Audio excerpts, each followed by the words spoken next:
الحمد للہ رب العالمین والصلاة والسلام علی خیر خلقہ محمد وعلی آلہ وصحبہ اجمعین، اما بعد۔ آج تیسیر النحو کا درس نمبر 94 ہے، جس میں ہم لوگ فعل مضارع کے بارے میں پڑھیں گے کہ فعل مضارع کے صیغے کن کن چیزوں پر مبنی ہوتے ہیں۔ فعل مضارع درج ذیل 2 چیزوں پر مبنی ہوتے ہیں۔ سکون پر مبنی ہوتا ہے، پہلی چیز جب اس سے نون نسوہ ملی ہو، جیسے النساء یرضعن اولادہن، تو نون نسوہ چاہے جمع مؤنث غائب کے صیغے میں یا جمع مؤنث حاضر کے صیغے میں ملی ہو، یہ دو صیغے برابر مستقل مبنی رہتے ہیں اور سکون پر مبنی رہتے ہیں، ٹھیک ہے۔ اور دوسری چیز فعل مضارع فتحہ پر مبنی ہوتا ہے جب نون تاکید اس سے مباشرتاً ملی ہو، اور مباشرتاً کب ملے گی اس سے پہلے وضاحت کی جا چکی ہے، ان صیغوں میں جن میں کی رفع کی ضمیر ملی ہوئی نہیں ہوتی ہے، رفع کی جو ضمیر بارز ملی ہوئی نہیں رہتی ہے، تو فعل اور نون تاکید دونوں مل سکتے ہیں، لیکن اگر اس کے آخر میں رفع کی ضمیر بارز ملی ہوگی تو پھر دونوں کے بیچ میں وہ ضمیر حائل ہو جائے گی، فاصل بنے گی، تو مباشرتاً نہیں ملے گی۔ تو نون تاکید جب مباشرتاً ملی رہے گی تب فعل مضارع فتح پر مبنی ہوگا، جیسے یشکرن، تشکرن، اشکرن، نشکرن، یشکرن۔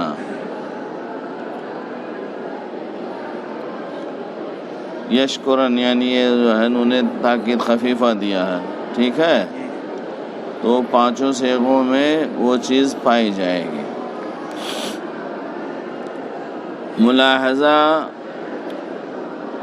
فعل مضارع جب جواب قسم ہوئے تو دوسری چیز بتائی جا رہی، یہاں ایک چیز یہ جاننے کی ہے کہ اگر نون تاکید مضارع پر داخل ہو اور مباشرتاً فعل مضارع سے ملی ہوئی نہ ہو، تب اس وقت اس کی کیا کیفیت ہوگی؟ معرب ہوگا تو اس کے اعراب کی علامت کیا ہوگی؟ یہ چیز صرف کی کتابوں میں عموماً ملتا نہیں ہے، اور نہ ملنے کی وجہ سے، اس کی وضاحت نہ ہونے کی وجہ سے اکثر لوگ اس سے ناواقف ہوتے ہیں، ان کو پتہ نہیں ہوتا کہ یہ فعل مضارع یہاں معرب ہے یا مبنی ہے۔ چنانچہ اس کی وضاحت حاشیے میں بہت تفصیل سے کر دی گئی ہے۔ جب نون تاکید مباشرتاً ملی ہوئی نہ ہو بلکہ فعل مضارع اور نون تاکید کے درمیان الف تثنیہ یا واو جمع یا یاء مخاطبہ پائی جائے، اور یہ 7 صیغوں میں ہوتی ہے، تو مضارع معرب ہوگا، مضارع معرب ہوگا۔ الف تثنیہ کی مثال لَتَنْصُرَنَّ الْمَظْلُومَ، لَتَنْصُرَنَّ فعل مضارع مرفوع ہے، رفع کی علامت وہ نون ہے جو توالی امثال کی وجہ سے حذف کر دیا گیا ہے، یعنی گویا نون تقدیری ہے، نون لفظی نہیں ہے بلکہ نون تقدیری ہے، اس لیے کہ اس کی اصل کیا ہے؟ لَتَنْصُرَنَّ، تنصران تھا، اس پر جب نون تاکید داخل کیے لام تاکید تو لَتَنْصُرَنَّ ہوا نا، 3 نون اکٹھا ہو جانے کے سبب پہلا نون حذف کر دیا گیا، اور یہی رفع کی علامت ہے، ٹھیک ہے۔ اور الف رفع کی ضمیر متصل فاعل ہے، پھر تثنیہ کی ظاہری شکل کو دیکھتے ہوئے یا عربوں کے استعمال کے سبب نون تاکید کے فتحہ کو کسرہ دے دیا گیا تو لتنصران ہو گیا. اچھا تو اب اس میں کیا ہوا؟ لتنصران یہ گویا فعل مضارع معرب ہے اور اس کے اعراب کی علامت نون تقدیری ہے، اس لیے کہ وہ حذف کر دیا گیا ہے، لیکن وہ حذف جزم کی وجہ سے نہیں ہوا ہے، اعراب کی وجہ سے نہیں ہوا ہے، توالیہ امثال کی وجہ سے ہوا ہے. تو اس کو کہیں گے کہ یہ فعل مضارع معرب ہے اور مرفوع ہے، رفع کی علامت اس کی نون تقدیری ہے. ٹھیک ہے، جیسے اس میں اسم میں پڑھے ہو کہ جمع مذکر سالم جب یا متکلم کی طرف مضاف ہو تو اس میں کیا ہوتا ہے؟ رفع کی حالت میں واو تقدیری نا، اس لیے کہ وہ واو جو ہے اس کی وجہ سے تعلیل کی وجہ سے بدل جاتا ہے دوسرے حرف میں، تو وہ واو باقی نہیں رہتا نا، لفظ میں اس کا وجود باقی نہیں رہتا، تو اس کو واو تقدیری کہتے ہو کہ نہیں کہتے ہو؟ ایسے ہی فعل مضارع میں یہاں اعراب جو ہے فعل مضارع مرفوع ہے اس لیے کہ ناصب اور جازم یہاں نہیں ہے، لیکن رفع کی علامت کیا ہے؟ ہونا یہ چاہیے تھا کہ فعل مضارع کے رفع کی علامت عام حالات میں آپ نے پڑھا ہے ایسے صیغوں میں نون اعرابی کا باقی رہنا، تو وہاں نون اعرابی گویا رفع کی علامت لفظی ہے جب باقی رہے، تو یہاں جو ہے حذف ہو گئی ہے، اس لیے اس کو کہا جائے گا کہ رفع کی علامت نون اعرابی تقدیری ہے، نون اعرابی تقدیری ہے. اب عموماً کسی اچھے سے اچھے طالب علم سے جو یہ تفصیل نہیں پڑھا ہوگا اس سے آپ پوچھ دیں گے کہ لتنصران یہ فعل جو ہے معرب ہے کہ مبنی ہے تو وہ نہیں بتا پائے گا، اور اگر بتا بھی لے جائے کہ ہاں یہ معرب ہے تو اس کا اعراب کیا ہے وہ نہیں بتا پائے گا، اس لیے کہ اس کی تفصیلات اور کتابوں میں ملتی نہیں ہیں. تو یہ ہو گیا تثنیہ کا. ٹھیک ہے. اچھا اس کے بعد واو جمع کی مثال لتنصرن، لتنصرن المظلومہ، لتنصرن یہی پڑھے ہو نا، لتفعلن، لتنصرن المظلومہ. لتنصرن فعل مضارع مرفوع ہے، رفع کی علامت وہ نون ہے جو توالی امثال کی وجہ سے حذف کر دیا گیا ہے، یعنی یہاں بھی گویا رفع کی علامت نون اعرابی تقدیری ہے، نون اعرابی تقدیری ہے، اس لیے کہ اس کی اصل کیا تھی؟ لتنصرونن، لتنصرونن. تین نون کا اکٹھا ہو جانا ناپسند تھا، اس لیے پہلا نون جو رفع کی علامت ہے حذف کر دیا گیا، تو لتنصرون ہوا. واو اور نون مشدد کا پہلا نون دو ساکن اکٹھا ہوئے تو واو کو حذف کر دیا گیا تو لتنصرن ہو گیا. واو جمع جو کہ حذف کر دی گئی اور ما قبل کا ضمہ اس پر دلالت کر رہا ہے، رفع کی ضمیر متصل ہے اور فاعل ہے. اب یہاں جو ہے گویا وہ فاعل بھی، فاعل جو واو الجمع ہے وہ فاعل بھی اجتماع ساکنین کی وجہ سے محذوف ہے، تو یہ بھی تقدیری مانا جائے گا. اس کا فاعل جو ہے واو جمع ہے جو تعلیل کی وجہ سے حذف کر دی گئی ہے. ٹھیک ہے. رفع کی علامت جو نون ہے، نون اعرابی تقدیری، وہ بھی محذوف ہے، اور واو جمع جو فاعل ہے وہ بھی محذوف. تو لتفعلن یا لتنصرن میں اگر پوچھو کہ اس کا فاعل کہاں ہے تو تفصیل اگر نہیں معلوم ہوگی تو نہیں بتا پائیں گے. اس کا فاعل جو ہے واو ہے، واو تقدیری ہے، یعنی اس لیے کہ تعلیل کی وجہ سے وہ واو اجتماع ساکنین کی وجہ سے اس واو کو حذف کر دیا گیا ہے، جس پر را پر جو ضمہ ہے وہ اس پر دلالت کر رہی ہے کہ یہاں واو محذوف۔ اس کے بعد یا مخاطبہ کی مثال ہے لَتَنْصُرِنَّ الْمَظْلُومَ۔ لَتَنْصُرِنَّ فعل مضارع مرفوع ہے، رفع کی علامت وہ نون ہے جو توالی امثال کی وجہ سے حذف کر دیا گیا ہے، یعنی نون اعرابی تقدیری ہے، نون اعرابی تقدیری ہے، اس لیے کہ اس کی اصل لَتَنْصُرِنَّ ہے، لَتَفْعَلِنَ پڑھے ہونا، اور جو ہے اگر وہ فعل جو ہے باب نصرہ سے ہو تو لَتَفْعَلِنَّ ہوگا، لَتَفْعَلِنَّ، اور نون تاکید کے بغیر لَتَفْعَلِنَ ہوگا، لَتَفْعَلِنَ کے بجائے لَتَفْعَلِنَ ہوگا۔ اسی وزن پر لَتَنْصُرِنَ تھا، اور جب نون تاکید داخل کرو گے تو لَتَنْصُرِنَّ ہو جائے گا، ٹھیک ہے۔ اس کی اصل لَتَنْصُرِنَّ ہے، تین نون اکٹھا ہو جانا ناپسند تھا، اس لیے پہلا نون جو رفع کی علامت حذف کر دیا گیا، تو لَتَنْصُرِنَّ ہوا۔ یا اور نون مشدد کا پہلا نون دو ساکن اکٹھا ہوئے تو یا کو حذف کر دیا گیا، تو لَتَنْصُرِنَّ ہوا۔ یا مخاطبہ جو کہ حذف کر دی گئی اور ما قبل کا کسرہ اس پر دلالت کر رہا ہے، رفع کی ضمیر متصل ہے اور فاعل ہے، تو اس میں بھی لَتَفْعَلُنَّ یا لَتَنْصُرُنَّ کی طرح سے رفع کی علامت نون اعرابی بھی حذف ہے، جس کو نون اعرابی تقدیری کہیں گے، اور فاعل کی ضمیر بھی حذف ہے، ٹھیک ہے۔ یا مخاطبہ تعلیل کی وجہ سے محذوف ہے۔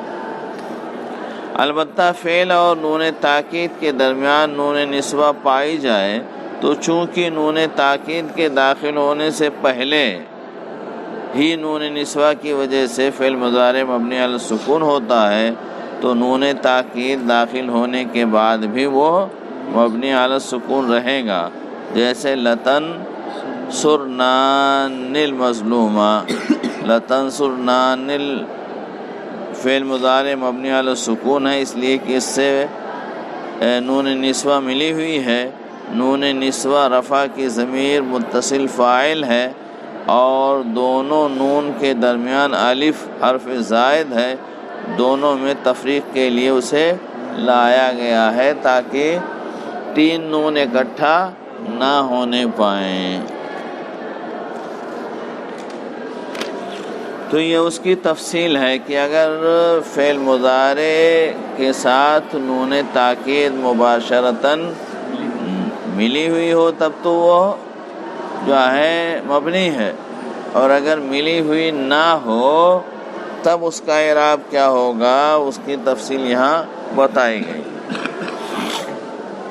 ملاحظہ: الف فعل مضارع جب جواب قسم ہو اور جواب قسم کی لام سے ملا ہوا ہو تو نون تاکید سے اس کی تاکید واجب ہوتی ہے۔ یہاں یہ بتایا جا رہا ہے کہ نون تاکید کا استعمال کرنا کب ضروری ہے، کب جائز ہے اور کب نہیں کر سکتے ہو، یہ بتایا جا رہا ہے۔ فعل مضارع جب جواب قسم میں واقع ہو اور جواب قسم کی لام سے بھی ملا ہوا ہو فعل مضارع، تو ایسی صورت میں اس کی تاکید نون کے ذریعے واجب ہو جاتی، جیسے واللہ لأکرمن الفائز۔ تو اکرمو یہ جواب قسم ہے نا، واللہ یہ قسم ہے، اور لأکرمن الفائز یہ جواب قسم ہے، تو فعل مضارع جواب قسم ہے، یہاں جواب قسم میں واقع ہے، اور جواب قسم کی لام بھی اس فعل مضارع سے ملی ہوئی ہے، لأکرمو۔ تو ایسی صورت میں نون تاکید سے اس کی تاکید واجب ہو جاتی ہے۔ تو واللہ لأکرمن الفائز میں لأکرمن پر نون تاکید لانا واجب اور ضروری ہے، اس لیے کہ یہاں فعل مضارع جواب قسم ہے اور فعل مضارع جواب قسم کے لام کے ساتھ ملا ہوا ہے، دونوں شرطیں پائی جا رہی ہیں، اس لیے جو ہے اس کی تاکید نون تاکید کے ذریعے سے واجب۔ با مضارع جب طلب پر دلالت کرے، مضارع جب طلب پر دلالت کرے، طلب امر نہیں اور استفہام کو شامل ہے، اس لیے کہ امر میں کسی کام کے کرنے کی طلب کی جاتی ہے اور نہیں میں کسی کام سے رک جانے کو طلب کیا جاتا ہے کہ یہ کام نہ کرو، اور استفہام میں جواب طلب کرنا ہوتا ہے، تو تینوں میں طلب پائی جاتی ہے کہ نہیں؟ تو نون تاکید کے ذریعے اس کی تاکید جائز ہوتی ہے، ضروری نہیں ہوتی ہے، کیا ہوتی ہے؟ جائز۔ اور یہاں دیکھو میں نے اس سے پہلے سمجھایا ہے بار بار کہ فعل مضارع پر جب لام امر داخل ہو یا فعل مضارع پر جب لائے نہیں داخل ہو تو وہ معنی کے اعتبار سے تو امر اور نہیں ہوگا، لیکن لفظ کے اعتبار سے وہ فعل مضارع ہی رہے گا، فعل مضارع رہے گا۔ بات سمجھ میں آئی؟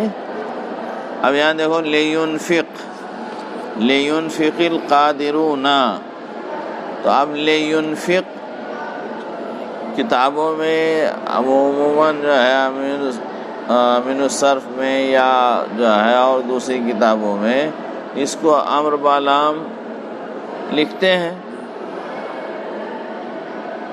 امر بالام لکھتے ہیں، حالانکہ اس کو لکھنا چاہیے فعل مضارع بالام امر، یعنی ایسا فعل مضارع جس پر لام امر داخل ہو، اس کو مستقل فعل امر نہیں قرار دینا چاہیے، اس لیے کہ فعل امر جو ہے وہ ایک خاص چیز ہے، اس 6 ہی صیغے ہوتے ہیں حاضر کے، امر حاضر معروف، اور اس کے بنانے کا ایک خاص طریقہ ہے، اس کے سارے صیغے مبنی ہوتے ہیں، اس کے سارے صیغے مبنی ہوتے ہیں، تو جس پر جو ہے لام امر داخل ہوتا ہے حقیقت میں وہ فعل مضارع ہی ہے، فعل مضارع مجزوم ہے، وہ فعل مضارع مجزوم با لام امر ایسے لکھ دینا چاہیے، ہاں، یا فعل مضارع مجزوم با لائے نہیں، فعل مضارع مجزوم ہے لیکن اس پر لام امر داخل ہے یا اس پر جائے لائے نہیں داخل ہے، لیکن وہ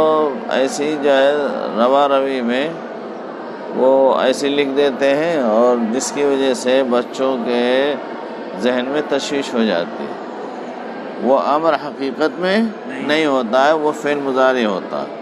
تو وہی کہا کہ اگر فعل مضارع طلب پر دلالت کرے، فعل مضارع طلب پر دلالت، اور طلب پر دلالت کب کرے گا؟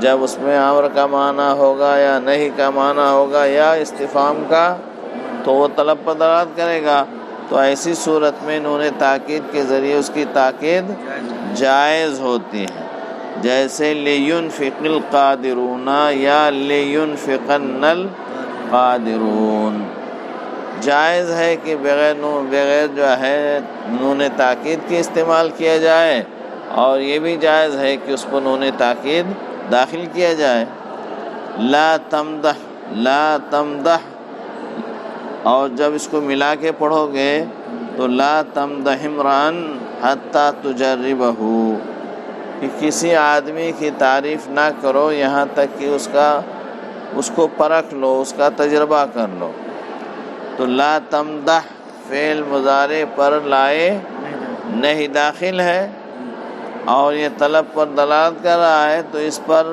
نون تاکید لایا جا سکتا ہے، جائز ہے، یعنی بغیر نون کے بھی استعمال کرنا اور نون تاکید لانا دونوں جائز ہے۔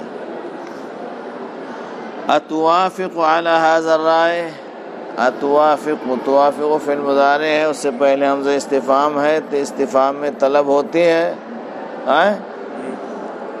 اس لیے اس پر بھی نون تاکید داخل کرنا جائز ہے۔ اتوافق علی ھذا الرائے یا اتوافقن علی ھذا الرائے. ٹھیک ہے. مذکورہ حالات کے علاوہ میں نون تاکید کے ذریعے فعل مضارع کی تاکید ممتنع ہے، ممنوع ہے. ٹھیک ہے. جیسے تشرق الشمس کل صباح، تشرق الشمس کل صباح، اس میں نہ طلب ہے اور نہ یہ فعل مضارع جواب قسم واقع ہے، اس لیے اس پر جو ہے نون تاکید داخل کرنا درست نہیں ہے. بات سمجھ میں آئی؟ اس کے بعد ہے دال فعل امر حاضر معروف. فعل امر حاضر معروف چونکہ طلب پر دلالت کرتا ہے اس لیے نون تاکید سے اس کی تاکید بھی جائز ہے. یہاں امر ہے، فعل امر حاضر معروف، یہ اپنے صیغے کے ذریعے ہی طلب پر دلالت کرتا ہے. فعل مضارع پر تو جب لام امر داخل ہوتا تب طلب پر دلالت کرتا ہے، یا لام امر لائے نہیں داخل ہو تب طلب پر دلالت کرتا ہے. لیکن فعل امر حاضر معروف یہ اپنے صیغے کے ذریعے طلب پر دلالت کرتا ہے، کسی اور حرف کے اسے ضرورت نہیں پڑتی. تو اب طلب پر چونکہ فعل امر حاضر معروف دلالت کرتا ہے اس لیے نون تاکید سے اس کی تاکید بھی جائز ہے. جیسے اذهب الى السوق یا اذهبن الى السوق. ہاں فعل ماضی کی نون تاکید کے ذریعے تاکید نہیں لائی جاتی. ٹھیک ہے. اور اس کے بعد ہے واو نون تاکید خفیفہ الف تثنیہ اور نون نسوہ کے بعد واقع نہیں ہوتی ہے. تو اب الف تثنیہ جو ہے 4 صیغوں میں استعمال ہے، نون نسوہ 2 صیغوں میں استعمال ہے. تو 4 اور 2 6 صیغے اگر نکل جائیں گے تو کتنا بچیں گے؟ 8 صیغوں میں ہی نون تاکید خفیفہ استعمال ہوتی ہے. اس کی گردان جو ہے عام طور پر اس میں صرف کی کتابوں میں پڑھائی جاتی ہے، یاد کی جاتی ہے، لیکن یہ یاد رہے تو پھر اس میں جو ہے غلطی نہیں ہوگی کہ جو ہے جن صیغوں میں تثنیہ کی الف اور نون نسوہ ہو ان صیغوں میں نون تاکید خفیفہ نہیں استعمال ہوتی ہے. وصلی اللہ علی نبینا محمد وعلی آلہ وصحبہ.